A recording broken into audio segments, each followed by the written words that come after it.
Namaste. How many of you are sure that the postures that we do in Surya Namaskara is being done by you in the right alignment? With the wrong postures done, you might be prone to injury. Let's look at the right way of doing the Surya Namaskaras. The first posture, you can keep your feet together or spread apart. As you inhale, take your hands up and push your pelvis forward. Arms next to the ears. Wrong way that could be done here is pushing the chest forward and going back this way. So make sure you lengthen your spine and push your pelvis forward. You could also take your hands on your hips and bend back.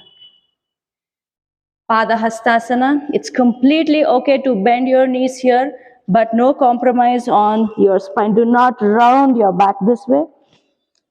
Knees can be bent, but spine pulled nicely.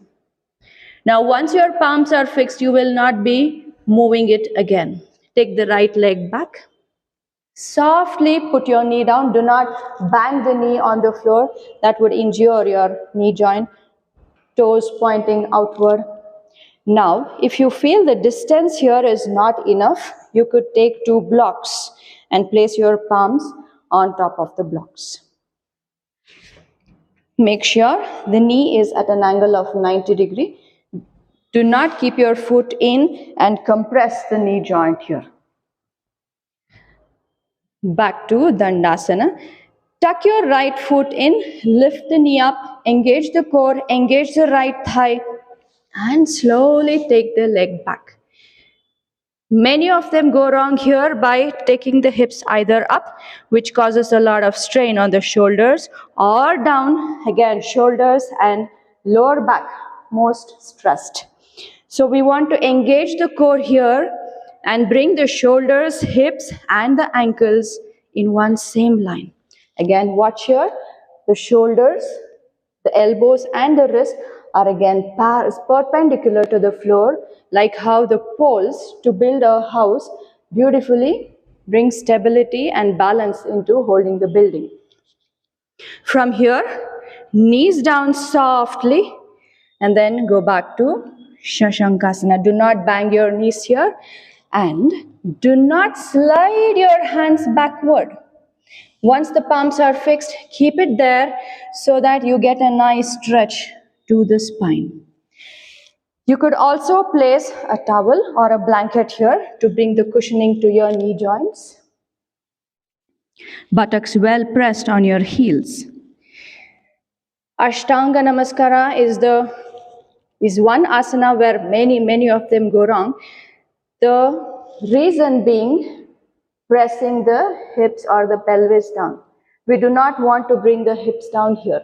Instead, slowly release the chest down in between the palms, and while releasing the chest down, make sure you are not spreading your elbows out. We want the elbows to come next to the rib cage. Okay, so release, slowly bring the chest down and then slide up to Bhujangasana, keeping the elbows soft, keeping the shoulders rolled backward and pressed down. We do not want to lock the elbows or shrug the shoulders here. That causes more stress to the lower back.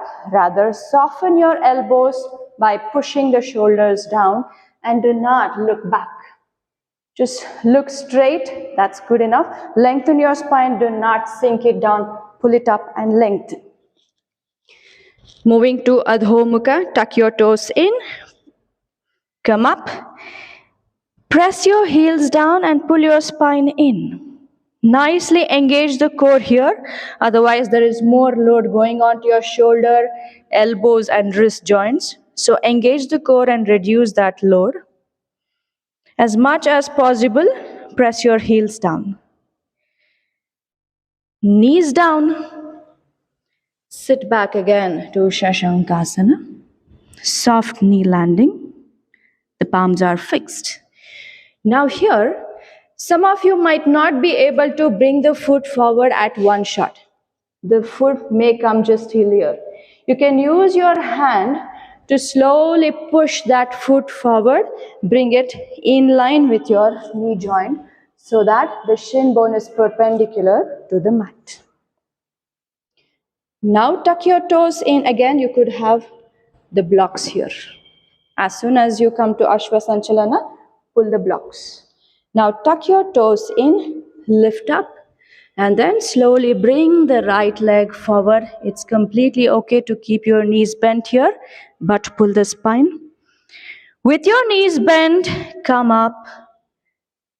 Hands on your hips or hands up above the head, bend back. Namaskara at the heart center.